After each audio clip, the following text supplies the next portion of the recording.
Baik, selamat pagi Bapak Ibu, Saudara. Nanti sore yang menyampaikan firman Tuhan Pendeta Eko ya. Dan hari ini saya akan menyampaikan mulai memasuki tema membebaskan diri dari perbudakan atau melepaskan diri dari perbudakan. Ayat yang akan menjadi acuan kita adalah dari Yohanes pasal 8 ayat 31 sampai 32. Ini pernah saya bahas tentang ketika tema menjadi murid sejati. Karena di situ kita menjumpai prinsip-prinsip bagaimana kita mengalami kemerdekaan ya, kemerdekaan yang sejati, pembebasan dari berbagai perbudakan.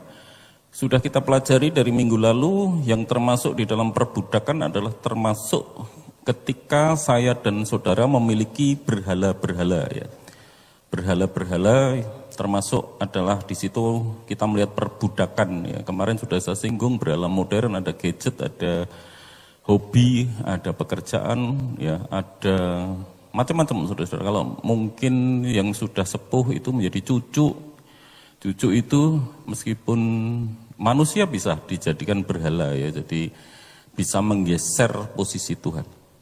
Yohanes pasal 8 ayat 31 sampai 32. Maka katanya kepada orang-orang Yahudi yang percaya kepadanya, jikalau kamu tetap dalam firman-Ku, kamu benar-benar adalah murid-Ku, dan kamu akan mengetahui kebenaran, dan kebenaran itu akan memerdekakan kamu.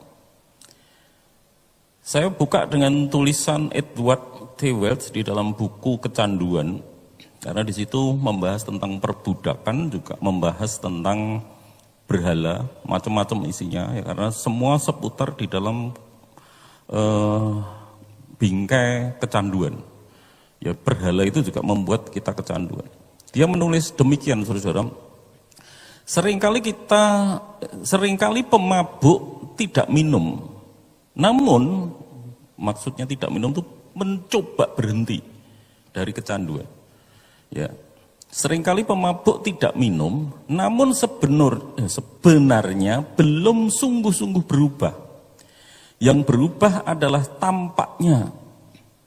Namun dalam bawah sadarnya, wah ini menarik ini, karena ini bidang yang saya geluti melalui praktek hipnoterapi itu ya, itu bawah sadar. Betul-betul memang bawah sadar itu kekuatan yang menggerakkan kita. Namun dalam bawah sadarnya masih tetap ada motivasi untuk tetap minum. Jadi minum ini hanya salah satu contoh ya. Jadi sudah dapat menerapkan di dalam berbagai hal, termasuk gadget, termasuk kecanduan-kecanduan hobi, pekerjaan ya, bekerja sampai melebihi waktu dan sebagainya ya.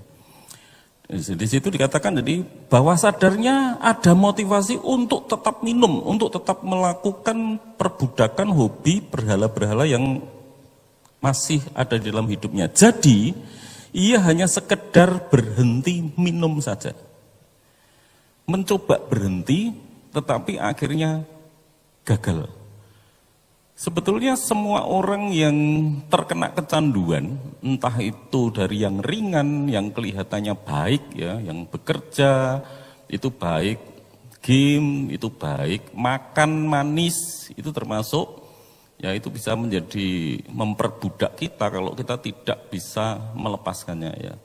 Nah itu dari yang kelihatannya positif sampai yang ekstrim ya, mulai negatif, ada rokok, ada apalagi ya, di sana pornografi, ada yang lebih ekstrim lagi minum atau ngedrugs ya, dan seterusnya.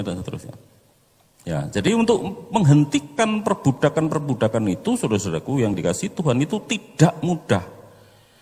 Ya, kecanduan itu untuk menghentikan sangat susah. Oleh karena itu saya ngerti ketika anak-anak saudara mendengar khotbah tema bulan ini, bagaimana saudara harus berhenti dari perbudakan mungkin gadget, game, ya, dan lain-lain. Saudara sudah coba berhenti tapi gagal. Nah, mulai minggu pagi ini kita akan terus mengupas ya tentang prinsip-prinsipnya. Kita akan mendengar dua prinsip utama pada pagi hari ini yang harus kita pahami untuk dapat lepas dari perbudakan itu.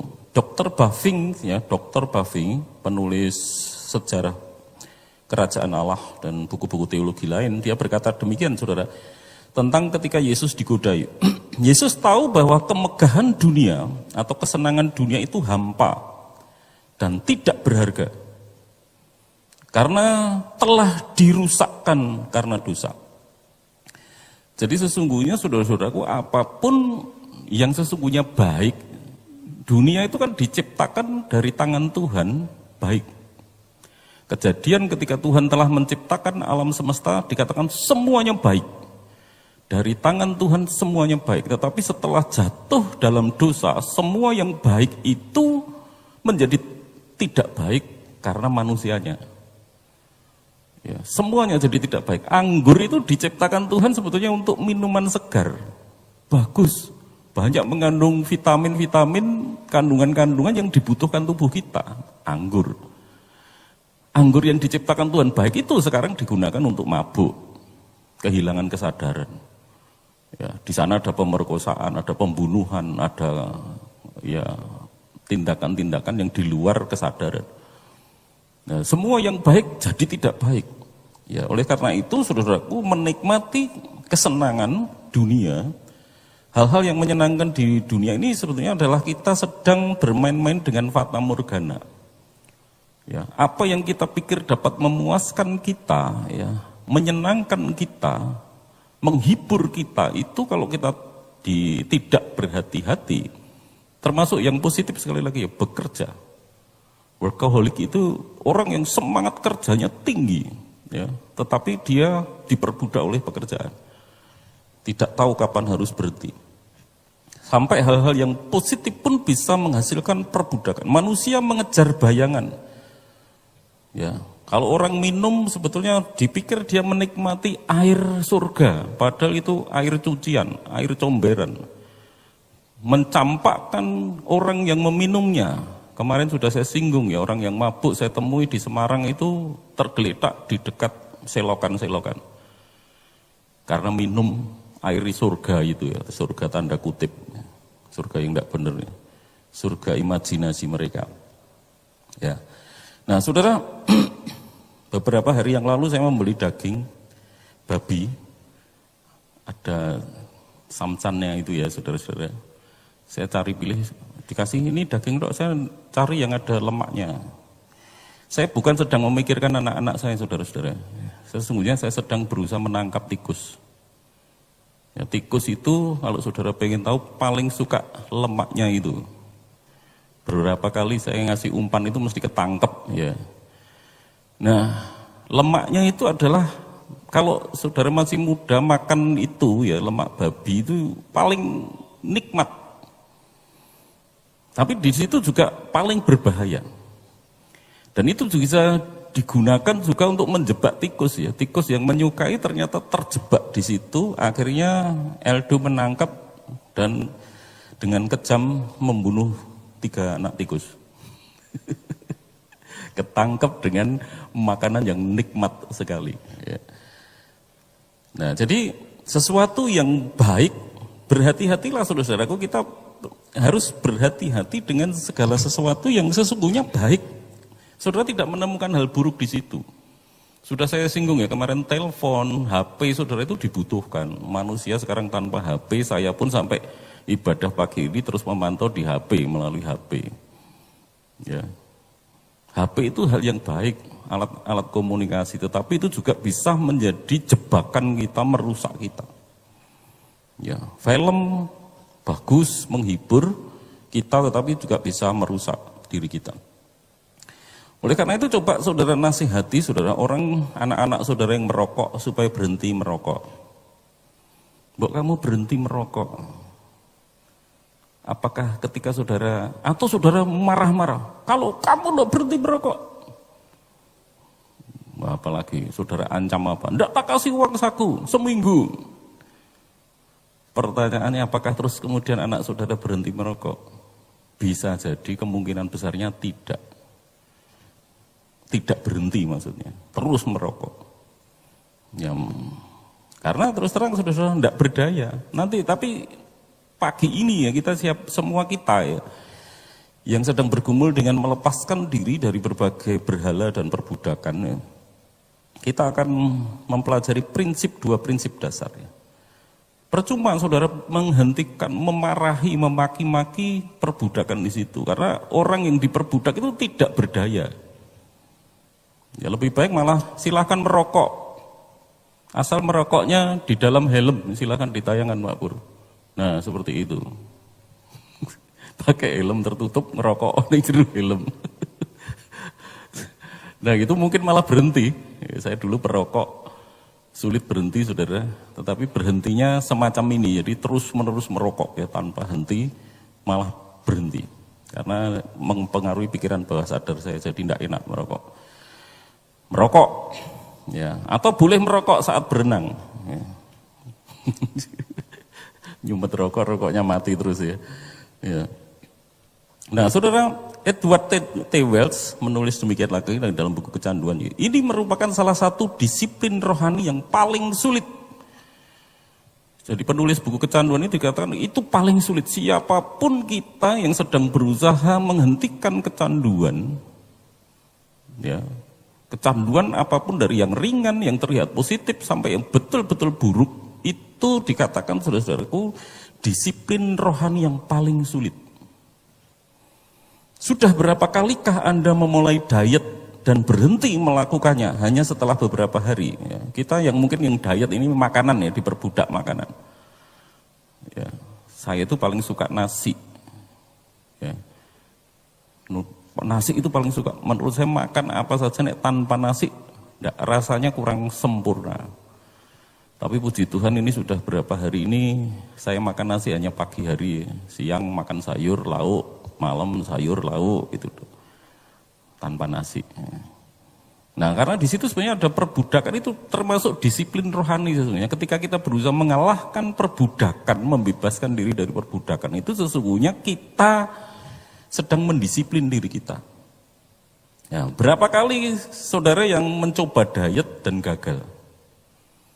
Nanti bukan berarti ini saya berhasil loh saudara. Weh Pak Tri berhasil. 3 hari ini berhasil. Tidak tahu minggu depan.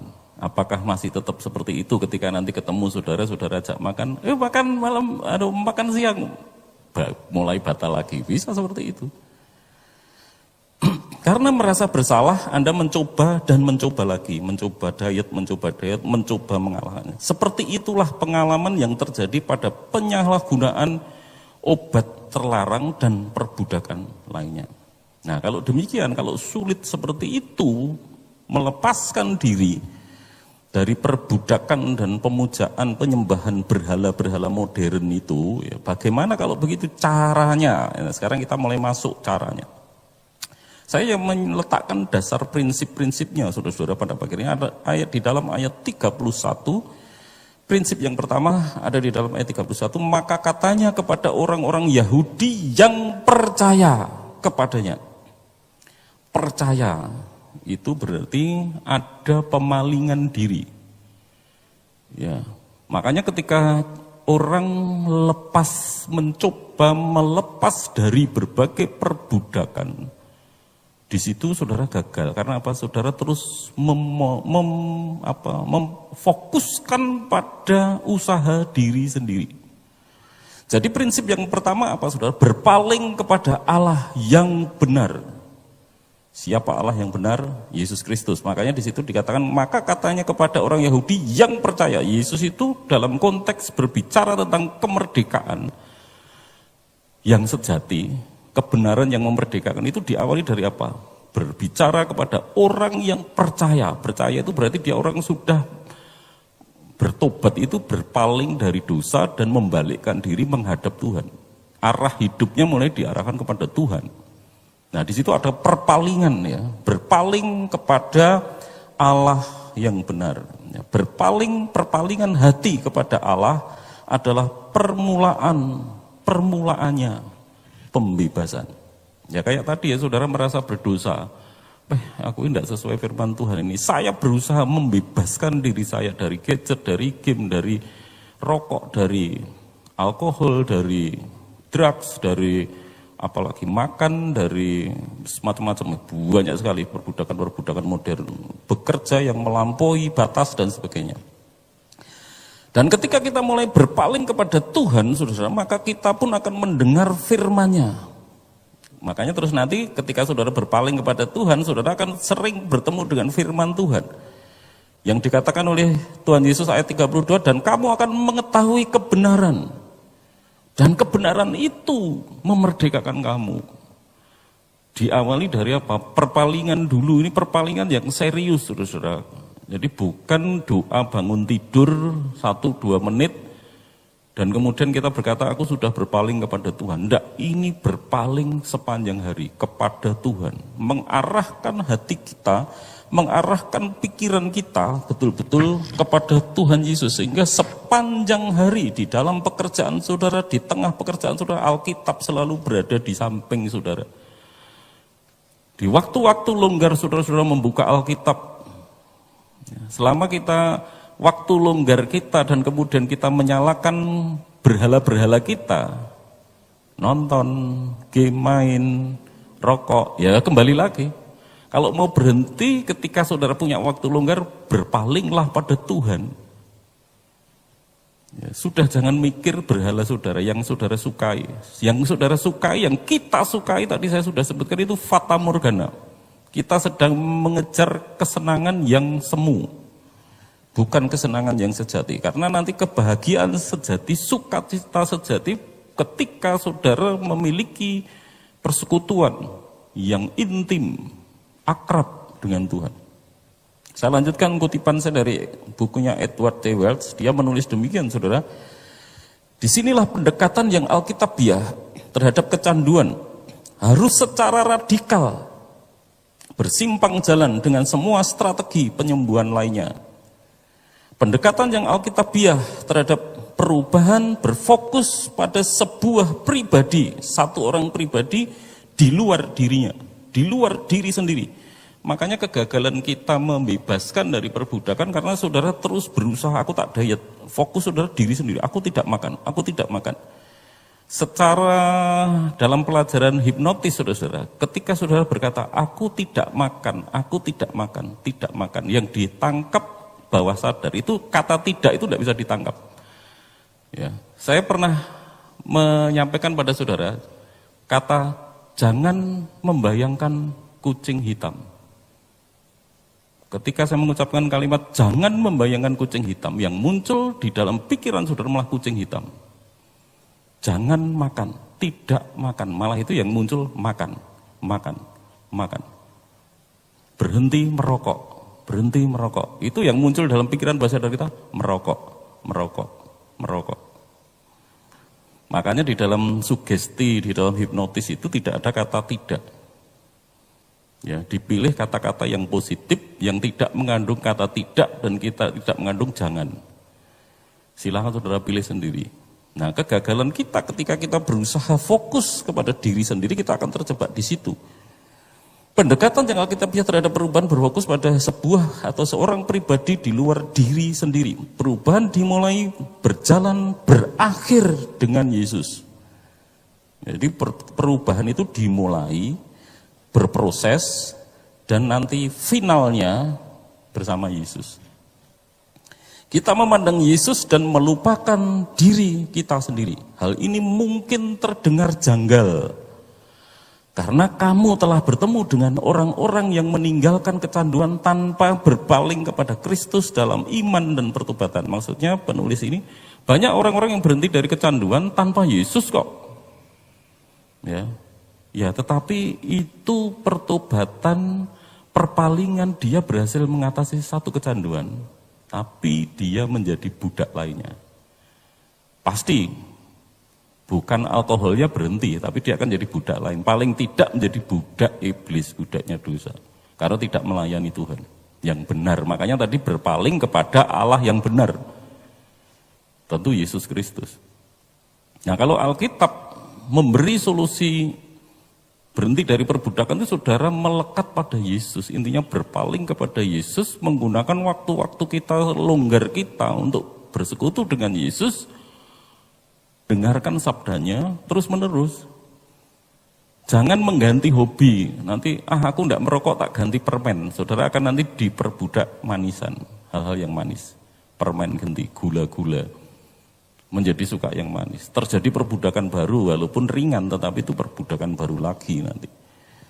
Nah, makanya prinsip Alkitab seperti itu, Saudara. Hal ini mungkin terdengar janggal karena kamu telah bertemu dengan orang-orang yang meninggalkan kecanduan tanpa berpaling kepada Yesus Kristus dalam iman dan pertobatan. Tetapi Allah mengharapkan lebih dari itu.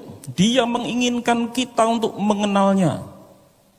Karena pembebasan itu ditujukan untuk apa? Untuk mengabdi kepada Dia. Makanya gagalnya pembebasan dari perbudakan ketika kita menjadi hamba yang bukan hambanya Dia lagi. Hamba sesuatu yang lainnya, genti, sama saja itu. Ikatan atau perbudakan yang baru. Dia menginginkan kita untuk mengenalnya, bagaimanapun Allah harus lebih besar daripada keinginan-keinginan kita. Begitu besar sehingga kita hanya menyembah Dia saja. Hanya Dia saja. Suatu kali saudara-saudaraku yang dikasih Tuhan, anak-anak yang mau sekolah minggu di sebuah gereja, di desa, mereka bermain-main menjelang sekolah minggu di halaman saudara-saudara. Kemudian ketika anak-anak sekolah minggu ini bermain-main, lalu mendengar penjual es tung-tung ya, tahu saudara es krim tung-tung itu ya, tung-tung-tung-tung lewat. Karena mereka bermain kejar-kejaran, panas, rame-rame, beli satu, beli semua beli teman, anak-anak. Mereka menikmati es tung-tungnya itu saudara, es krim desa. Ya. Nah setelah mereka menikmati es tung-tung, saudara, sekolah minggu dimulai. Menyanyi, bercerita, terakhir persembahan. Sampai pada saat persembahan, saudara-saudara yang dikasih Tuhan, ayo sekarang kita memberi persembahan, tidak ada yang memberi. Kenapa? Karena semua uang persembahan dibelikan es tung-tung. Kelihatannya cuma es ya. Tapi ini juga yang menyebabkan saya kemarin gereja kita mengalami kegoncangan, saudara, gara-gara minum dingin. Saya itu suka dingin. Sebetulnya otak saya sudah ngerti, ini musim cuacanya tidak bagus. Tapi saya pengen minum dingin. Kemarin masuk Indomaret gitu ya. Aku pengen minum dingin, aku pengen minum dingin. Tidak, kalau kamu minum dingin kemarin itu ternyata bukan COVID, tapi radang, ya, radang tenggorokan.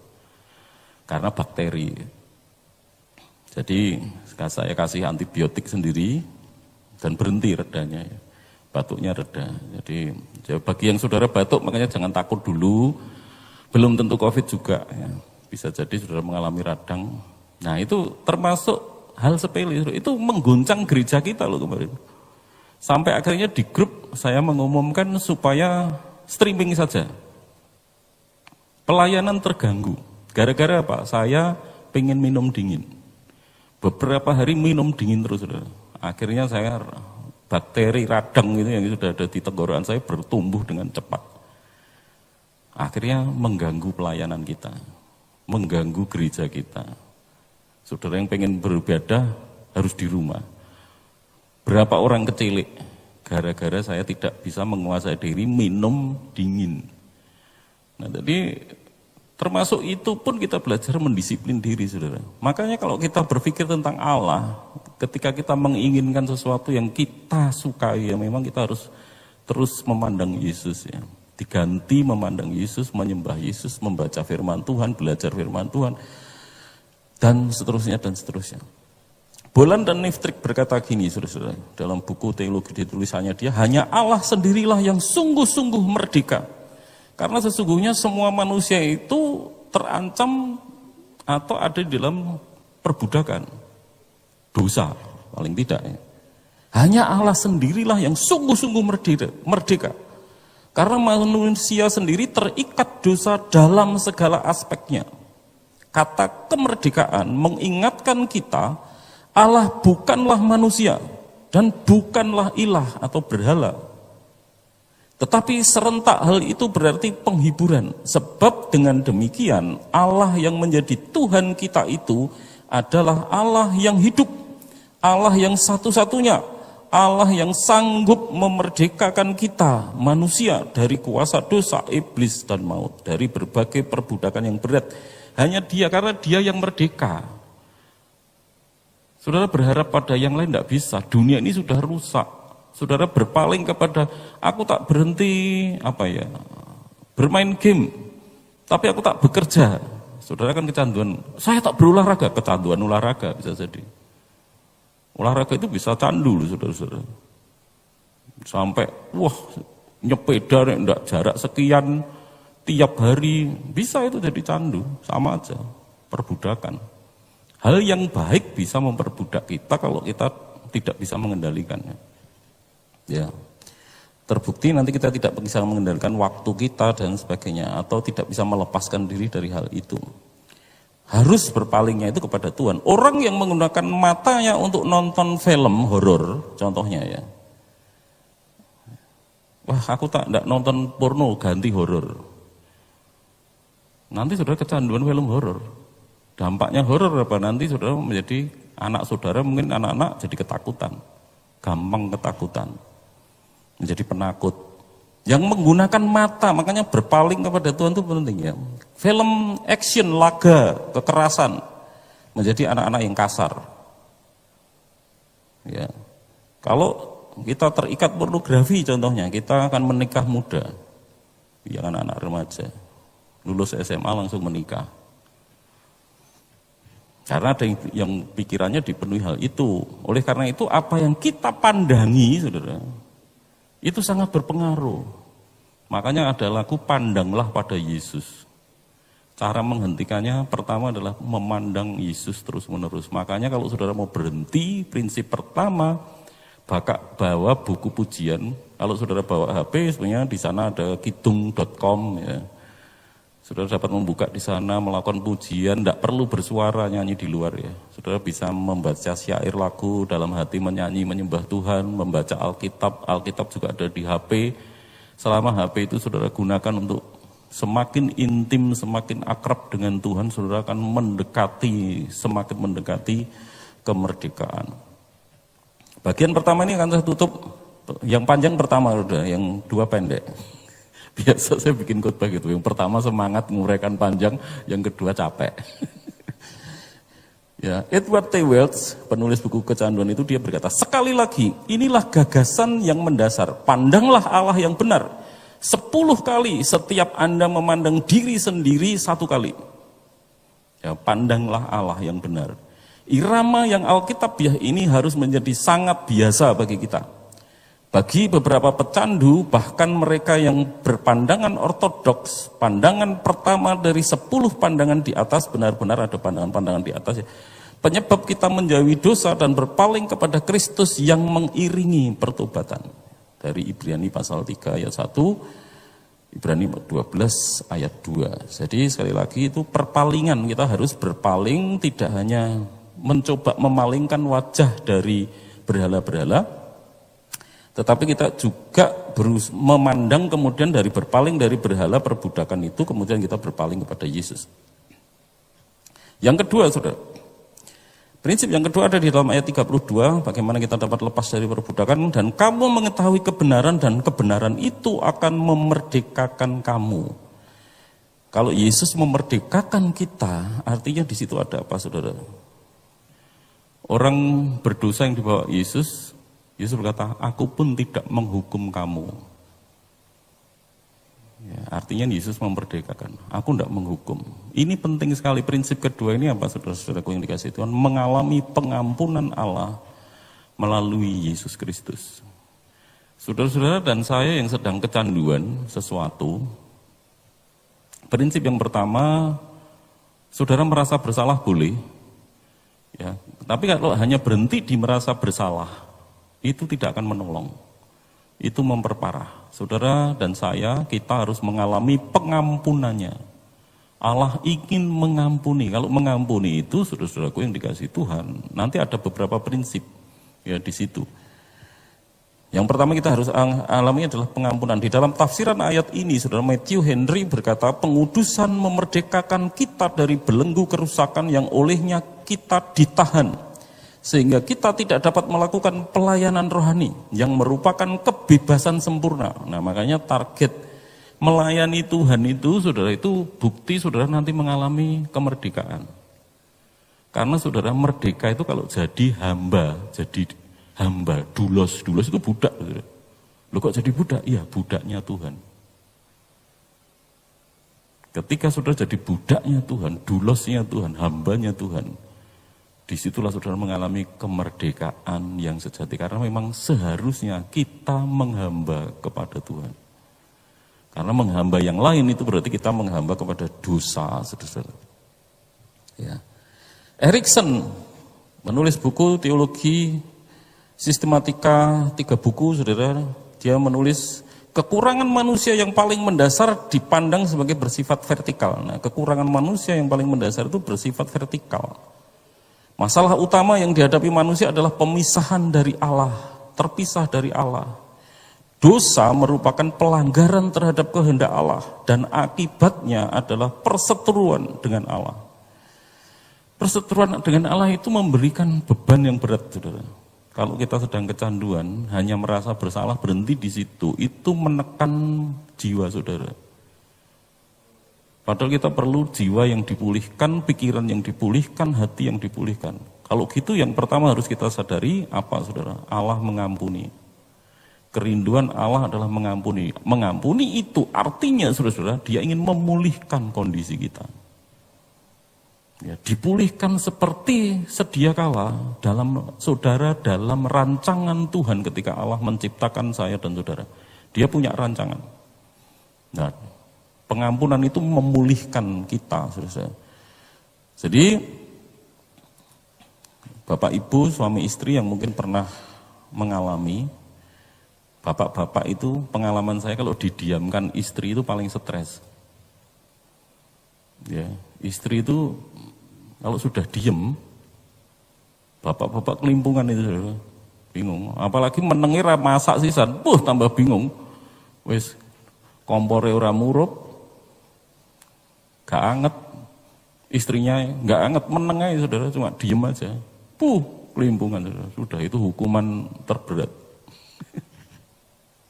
Itu baru didiamkan istri. Didiamkan atasan, bos saudara.